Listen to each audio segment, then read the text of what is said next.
በህይወቱ የሚወደው ነገር ቢኖር የሚረዳው ሰው ነው። ከተረዳንለት ወደ ራሱ ካወረን ድክመቶችን ሁሉ ተትቶ ለኛ መኖር ይጀምራል።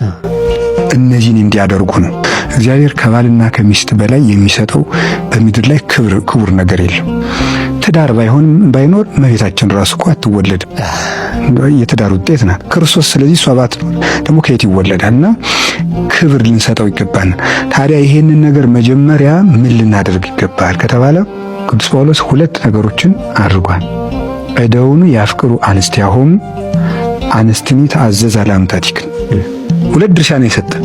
እነዚህን ድርሻዎች ዝም ብሎ ያገባል ክርስቲያኑ ግን አያውቃቸውም። ሴቶች ሆይ ለባሎቻችሁ ታዘዙ። ወንድ የሚፈልገው መታዘዝ ነው ማለት ነው። እሺ ባይ መሆንን ይፈልጋል። ያንን ሲያደርጉለት መግዛት እኮ ነው በራሱ እኮ እሺ የሚል ሰው ነው የሚገዛ። የሴት ልጅ ትክክለኛ መልኳ እሺ ነው።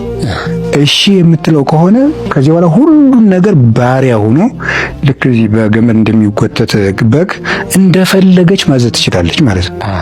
ስለዚህ በከመ ቤተ ክርስቲያን ትእዘዙ ለክርስቶስ ከማሁ አንስትኒ ተአዘዛ ለአምታቲክ። ቤተ ክርስቲያን ለክርስቶስ እንደምትታዘዝ ሴቶችም ለባሎቻችሁ ታዘዙ።